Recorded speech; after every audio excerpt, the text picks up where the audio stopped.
Hello, I'm Annabel Ruffell with Journey for Earth, and I'm here today with inspiring life coach Frank Gjata, founder of bliss.com, which is all about helping people discover and live their bliss.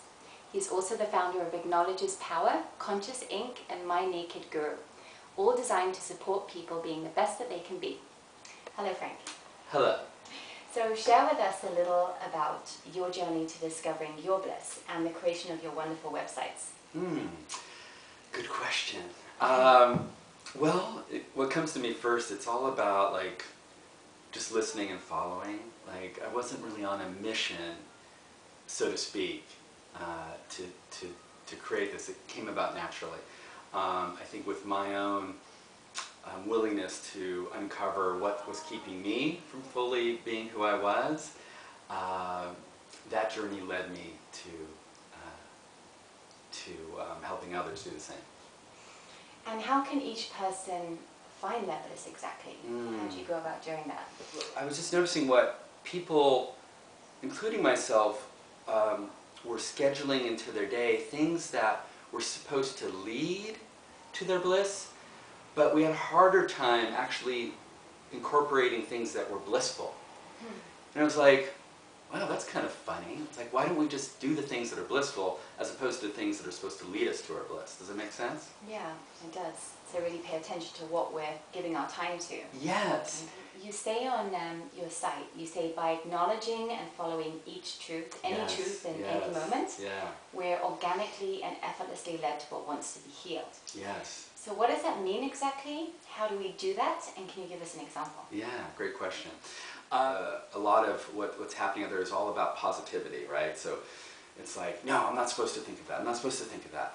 Let me just, come back to what's positive. And so what we're really doing is we're saying no to an experience that we're having. And so what I found in my coaching is one of the most powerful things, no matter what it is, it could be the most horrific thing that you think that you're experiencing. By simply acknowledging it, you're practicing. It's a practice of unconditional acceptance, right? And love. So the process of acknowledging is what actually can shift it. It's always going to be there. You can pretend it's not there, but it's there. And so, again, by just acknowledging whatever it is shifts it. So give us an exact example. Say, for example, someone's really irritating us, and you don't want to feel that. Right. What do you do? So then that's a common one. It's like, because then we go to it's like, well, it's not good to be irritated. It's not good to say someone's irritating us. So it would just be like, I'm feeling really irritated right now. And the most simple of the statements, and then we can even get even more detailed. So so then I'll invite people to go to their bodies. So where do you feel that in your body? Maybe in your shoulders, for example. example. Or I might notice my jaw being tight. And then so the invitation will be, well, check that out. Be with your jaw being tight. And so that's another one of the principles is anything that's observed automatically shifts. And then it's back to, again, we're actually acknowledging and we're accepting what is coming up for us, as opposed to pushing it away. Right. Right? Thank you. And you also talk of breaking old unconscious patterns, which I know from experience can be really hard, and sometimes we're not even aware really of what that is exactly. We just know we're being held back. Yeah. So how can we begin to even just to recognize them and move on from them? What I found to be the most effective is if we focus on doing the things that we really enjoy, who we really are, then what will happen naturally is that the things that have kept us from that will start showing up. So on bliss.com, one of the basic foundation principles is, so just do what you love and acknowledge and allow any and all feelings along the journey. So there's my, the one thing is, so do what you love and then acknowledge and allow the feelings, because those are going to be the things that come up that used to keep you from doing that will come up. Kind of the dark, will show up in the light. Right. So that's pretty much the most fun effective way of doing it. And more fun than analysing our Oh my past or God. childhood. You know, I've gotten in that rut where you just analyse and Oh wonder, my what God. is this pattern? I've got to think about it. I've got to go back to my childhood. I've got to, you know, It will it doesn't happen. have to be that hard. Yes, and that's another trap. So that analyzing thing and going in our mind is actually one of our personas. It's tricky, so it will play tricks on us.